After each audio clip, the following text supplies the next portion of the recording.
Hello, partners in crime. It's great to have you with us today. We are here to welcome Julie Bates, a historical fiction author. Welcome, Julie. How are you today? Doing great, thanks. Great. Now, just to let everyone know, Julie Bates is a freelance. Oh, you spent a few years writing freelance articles before hmm your first novel, Cry of the Innocent, premiered in 2021. After that, you released A Taste of Betrayal in 2022, and your newest book, Rise to Rebellion, was just released last year. So, hmm congratulations. That's a lot. Back to back successive publishing. Well, thank you. Now, in addition to plotting your stories, you also love to work in your garden, do crafts, and you spend time with your husband and son when you're not playing with your myriad of animals. Yes. So, tell us a little bit about Faith Clarke. All right. Faith Clarke is a single mother and a Mhm. businesswoman trying to succeed in a time where women have few opportunities. My novels are set in the 1770s, which is about the time the American Revolution is getting started. Mhm. She's not independently wealthy. She has had to work for everything. And I think that's one thing that makes her relatable because a lot of times when you read mysteries, the character is titled, they're a millionaire, whatever. She's more blue collar. Um, she was not raised for the world she finds herself in. She was raised very traditionally on a farm, so she's having to learn everything the hard way. Her Yeah. husband died, which left her a business, and it's sink or swim because there's no social services. But she makes mistakes to learn from, and she's a character who's constantly growing and learning. But I like that she kind of follows her own drummer. She doesn't necessarily do what society expects, and I think part of that is she came to Williamsburg when she got after she got married. She was raised Quaker, so she doesn't have some of the traditional beliefs a lot of people from that area of Virginia would have. She's got a very different perspective on a lot of things. Can you tell us a little bit about that? Like what kind of perspective is different for her? I think the main thing is about slavery, Hmm. which when I started out, I really struggled with the whole slavery issue because in this period of time, it's all over the place and it's an Right. accepted societal norm. But Faith was raised Quaker, and her a lot of Quakers were the first to among the first to understand owning people was wrong.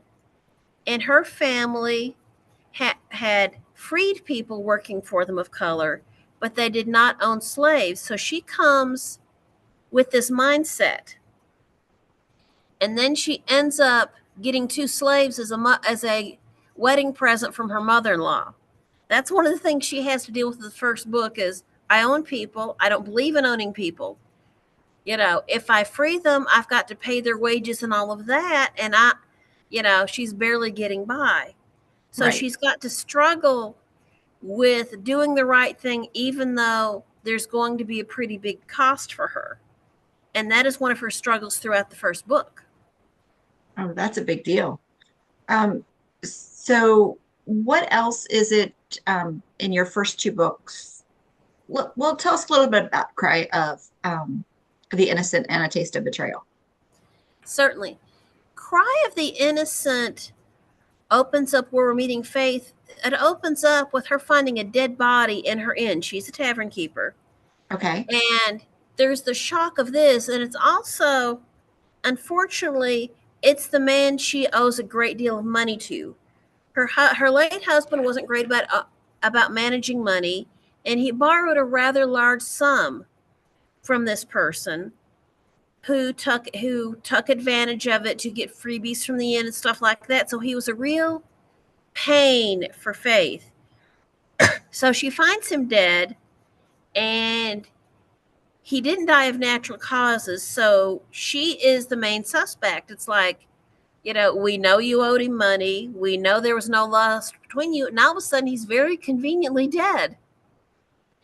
And this is the time as things are heating up between the colonies and the British. So they'd rather solve this more quickly than thoroughly. So they're not looking very far for a suspect. So her choice is find out who really did it or face the news herself. So that's quite a bit of motivation to get into crime solving. That sounds like a harrowing experience. Yes. And what about Taste of Betrayal? All right, Taste of Betrayal. We return to Williamsburg with Faith, and she is called in by a family member who has fallen suddenly ill, and he believes he's been poisoned. So she's given the task of his words are, find my killer, I'm dying. And he's very seriously ill, and medicine at this time is extremely primitive. So, he could have been poisoned, or his doctors may think maybe he's got a touch of cholera, but he's certain he has been poisoned. And since this is her father-in-law is kind of helps in the revolution, but from the background. So he's wondering which of my enemies decided to do me in. And Faith has got to figure out who done it. And this is rather rough. First, figuring out who's poisoning, and then other people are getting poisoned, but figuring out who and how. And this one is interesting because this is actually based on a real piece of history. Because George Wythe, who was one of the signers of the Declaration of Independence and a mentor of Thomas Jefferson, was murdered. He was poisoned by his great nephew with arsenic in order to get his fortune. And reading about this made me think that might be an interesting thing to play on. Because George Wythe literally from his deathbed said, I've been murdered, find my killer. And the sad thing is no one really believed him because he had all these expert medical authorities for the time who kept saying, oh, you're not poisoned, you've got cholera, you've got this or that. Even though he knew what had happened to him and he knew who did it. But just That's crazy. Getting it proven, and they even did an autopsy after he died, totally botched the autopsy. So that when the nephew came to trial, they really had no evidence. But people were so outraged and so sure he did it, he pretty much was run out of town.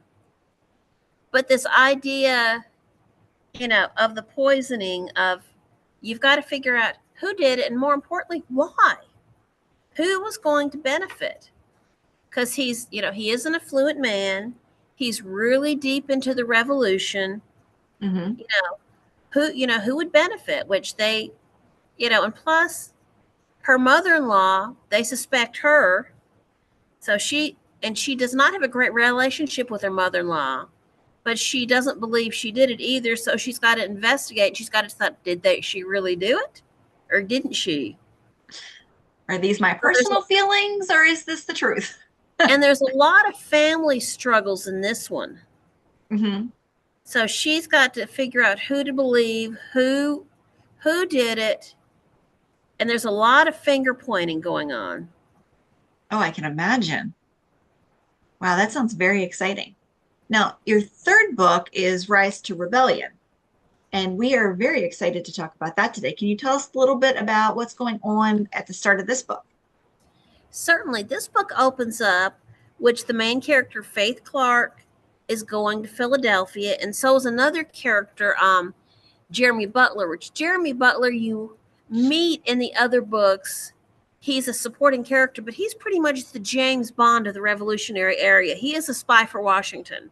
Yes. So while Faith has been called up to Philadelphia to visit her family because her mother is ill, Jeremy Butler received a letter from General Washington saying, I need your help. Please come to Philadelphia. So they're on entirely different missions. But since he's going up there, he's escorted her because women generally did not go anywhere unescorted. Right. And they had travel in these days was a hairy experience. They had what was called the King's Highway, which basically was a dirt road. You rode in a wagon. This was before the days of shock absorbers. So you bumped along up north. And it opens up, they are stopped by a British patrol and searched and pillaged because the British are looking for spies and sympathizers, and they're trying to put the fear of God and King George into the colonists because they're getting very annoyed with the colonists for various, because they try to tax them, they strike, they bring in tea, they put it in the harbor. From a British point of view, this is getting very expensive and aggravating.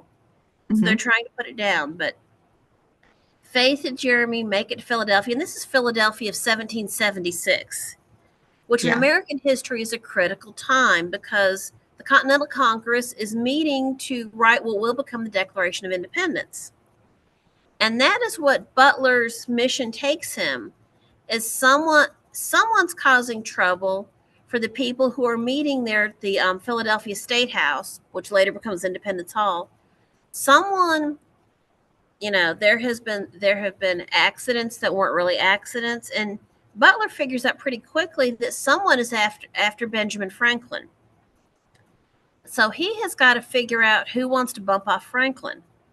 Whereas Faith has gone to the family farm, which is outside of Philadelphia, because her mother has had a stroke of some sort. They would call it a fit of apoplexy, but it's likely a stroke. And her mother wants her to find the child she had out of wedlock that was taken away from her. Her mother is trying to make peace with all her children. So Faith is drawn into this mystery and digging into old family secrets of trying to figure out what happened to this child. And her family really doesn't want to talk about it because this would have been a scandal. And Faith has to rely on her older sister, Hannah, who lives in Philadelphia. She is widowed and she runs a business in town. And she somewhat unwillingly has become the place where Jeremy Butler is staying. And Butler and she do not hit it off well. He's constantly bringing trouble to her business, and she doesn't appreciate it. She has grown quite accustomed to being her own person, to being her own woman, so she really doesn't like any sort of male interference.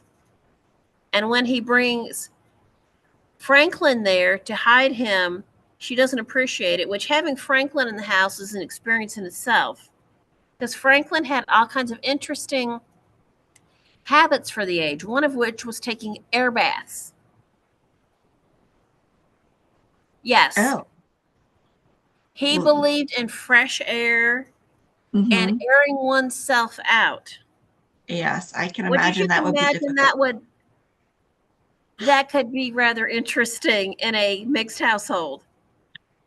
And Franklin's thought was this was a health practice. Hannah don't quite see it that way. Because you can imagine it might be problematic for anyone having somebody, a guest in your house who was into nudity. I can't imagine them walking around and trying to make sure you don't accidentally walk in that room. Yes.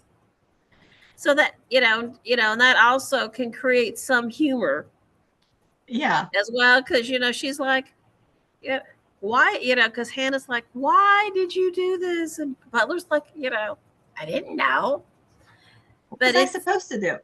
Yeah, what am I, what do you expect me to do? I'm trying to find his killer. But it was a fun book to write because I visited Philadelphia, which I'd never been there before. Oh yeah. And it was a little nerve-wracking. I'm more of a small-time person. My first day there, I lost my car. I couldn't remember where I parked it because, Philadelphia is huge. And the people at the Independence Visitor Center were very good. They got me to quit freaking out. It's like, look, there's only 2 underground parking lots over here. If you're not in ours, you have to be in that one. And they were right. But the people I met in Philadelphia were very patient. They're obviously used to visitors, and they have wide sidewalks there. So it's a town made for walking. It is. But it was a lot of fun to explore and see things. And that probably does sink down in the book because my husband and I did enjoy ourselves quite a bit. What were one of the things that you loved the most? Let's see. I really enjoyed visiting Reading Market because it has all kinds of things in there, spices, meats. I mean, you get a sense of what the markets would have been back years ago, even though it's more modern, but it had everything in it. It's huge. Um, I really did enjoy visiting Independence Hall because I did do the tour inside and just seeing where they were at and exploring and seeing the things you might not normally see, the little offices and buildings. And it's kind of interesting to realize that the people who were running it before the revolution were descendants of William Pitt. William Pitt is the person who founded Pennsylvania as a Quaker colony in a place where people could have religious freedom, which his sons and his grandsons kind of went away from the Quakerism, but they were tremendous loyalists, and they were, from the way things were, they had become quite affluent, so they weren't real thrilled with the revolution. But it was, the marketplace was fun. The Betsy Ross house was very fun. It was a bit challenging because the stairs twist up in there, and they're narrow stairs, they twist, and there's no handrail, so you've got to be very careful. But then, they didn't, things were different then. Yeah. And you realize how up and down these houses are. And in Philadelphia, they have what's called Trinity houses because there's 3 floors to them. Mm-hmm. Because it's very up and down. And typically the kitchen is in the basement because you always had the kitchen in an area where if there was a fire, it wouldn't spread. That's why in Virginia in the South, the kitchen is often a separate building because cooking is done over an open fire. Right. So you have to manage the fireplace, and fires were common.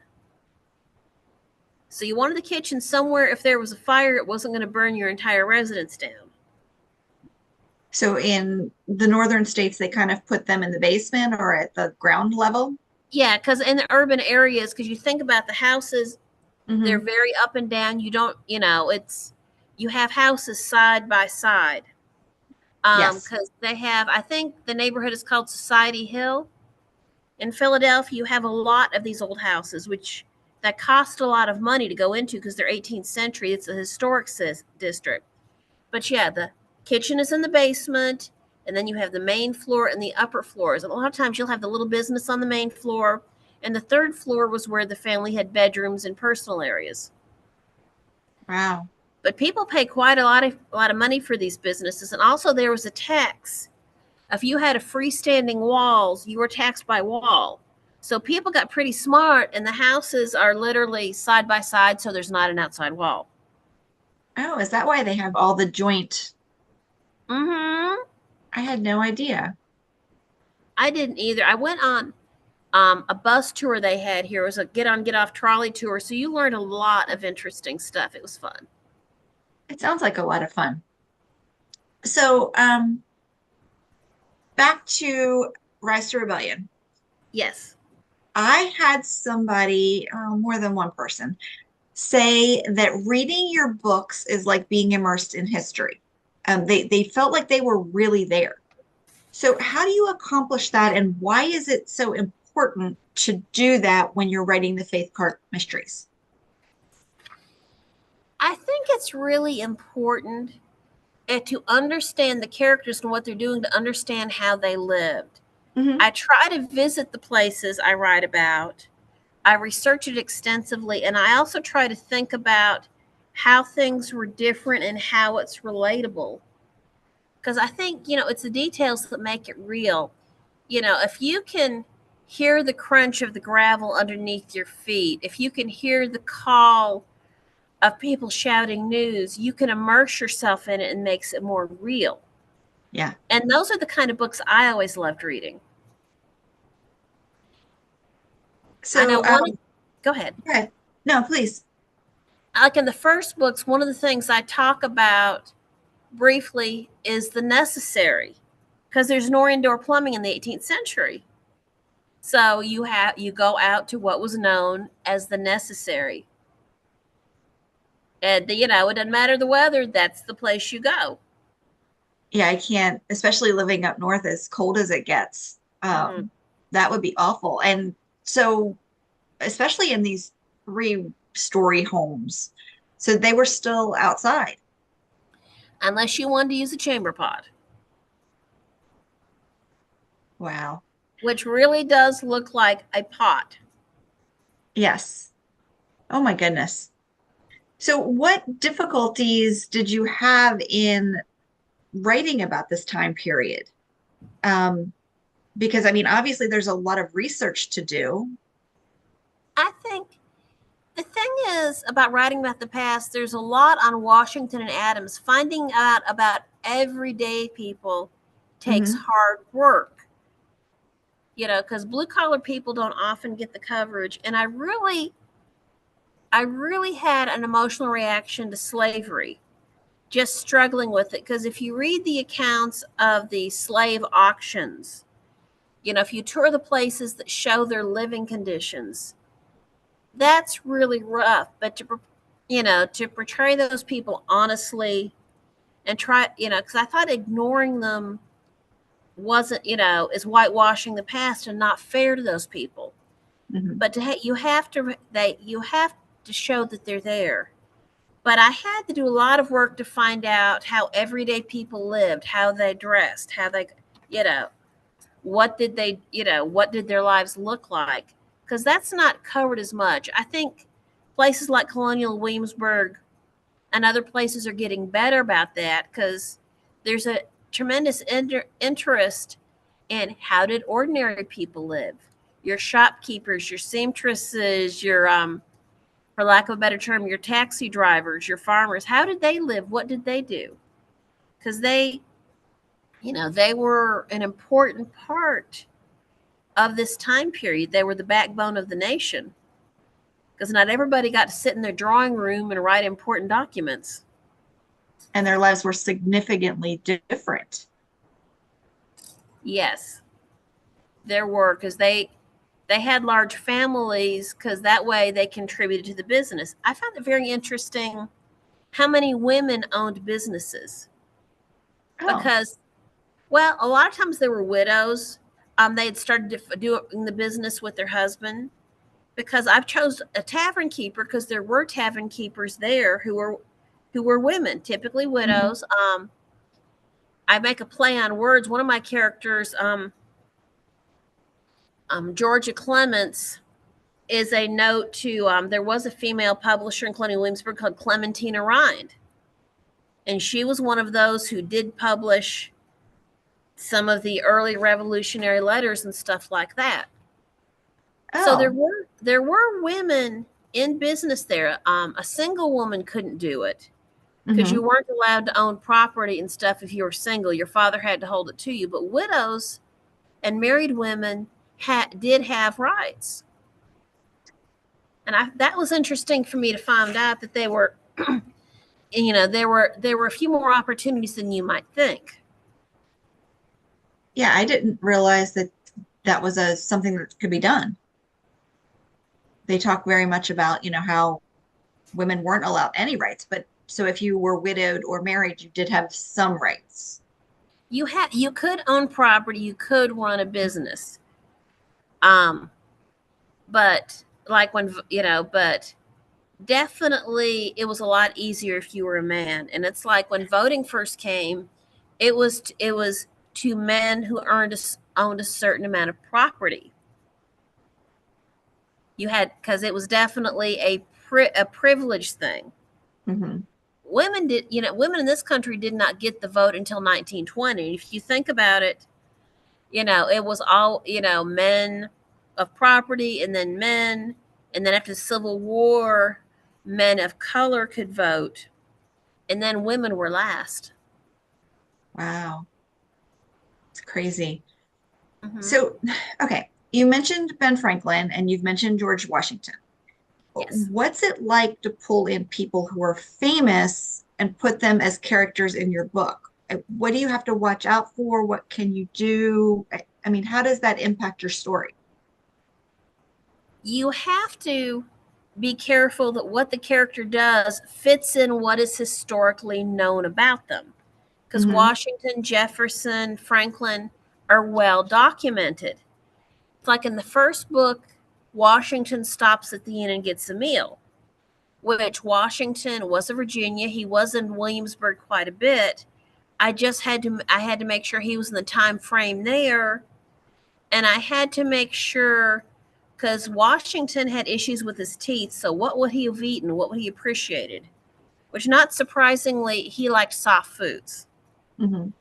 So I had to make it appropriate to the character. Franklin is very interesting. He was heavily involved in the politics of Philadelphia and in the businesses. He traveled a lot. And then there's the issue, because as the revolution breaks out, he becomes estranged from his eldest son, William. His son, William, was the royal governor of New Jersey. Oh. And I do talk about William a little bit in the third book because he is a suspect, but they were so close, and William helped him on many of his experiments because Franklin was a scientist as well. He was well known for it, and he was popular in Europe because of that. But William and Franklin became estranged over the revolution, and that's a wound that never healed, which is tragic. Wow. That's got to be hard for them. And like even the distance, I mean, now distance isn't as big a deal as it was at that time period because you didn't have opportunity to call or writing was even difficult. It took months instead of days.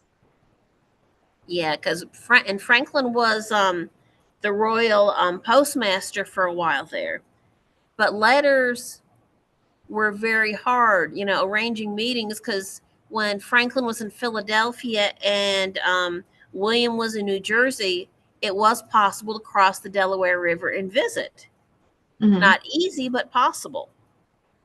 But as you noted, letters, and their letters exist. Some of them are kind of bitter. And when he got old after the Revolution, William actually moved to England because he was in prison for most of the war and he was treated really badly. Yeah, his hair fell out, he lost his teeth, and it has to do with just the rough treatment. But he tried to reconnect with his father, but Benjamin Franklin wouldn't have anything to do with him. Oh, that's terrible. It is. I mean, Franklin was brilliant in many ways, but in terms of relationships with people, his family, not so great. Yeah, I'd heard that. But I mean, I guess it's hard sometimes when your brain is focused on one thing to have those other things. Yeah. So can you tell us a little bit more about what is in store for Faith Clarke? Faith, there's quite a lot in store for her because she is. I recently turned the fourth book, No Greater Loss, in, and in No Greater Loss, you find her back in Virginia, and we're reaching the point where the war is becoming a lot more serious. People are worried about when it isn't. Are the British going to come? They're wondering when. So, and plus, there's the nature of her relationship with Will McKay, because that's been going back and forth over the previous books, and they had a very, they have weathered some rough times. So you're wondering, will they get together or will they not? And in No Greater Loss, Williamsburg goes from being this colloquial British capital to a place that is housing a lot of militia because it is Virginia's capital and they're expecting the British to invade. So, of course, they send forces to do that. And the militia at this time is not greatly trained. Whereas Great Britain had one of the greatest armies in the world, what we've got is we've got local boys who know how to hunt. They've probably fended off a few American Indian attacks, but they have no idea how to be an army. So this is a tremendous challenge. So they're dealing with all these strangers in town. She's dealing with this relationship, and they're wondering at this point, are they going to win the war or not? Because even though Washington crossed the Delaware and surprised the Hessians, he has lost most of his battles. It's been rough. Mm-hmm. So they're not sure how things are going to go, and they're feeling the cost of the British blockade, because they are blocking the colonies from getting shipments from other countries. So it's hard to get any of the basic necessities in. So they're dealing with Wow. shortages. That's a scary time period. I'm very excited to find out what Faith is going to do next. And Well, I know you need to go. So, listeners, if you haven't jumped in yet, you definitely want to check out Julie Bates and Faith Clarke. Start with Cry of the Innocent and get immersed, because the newest book is coming out early December. Early December. Wow, that's very soon. I'm so excited.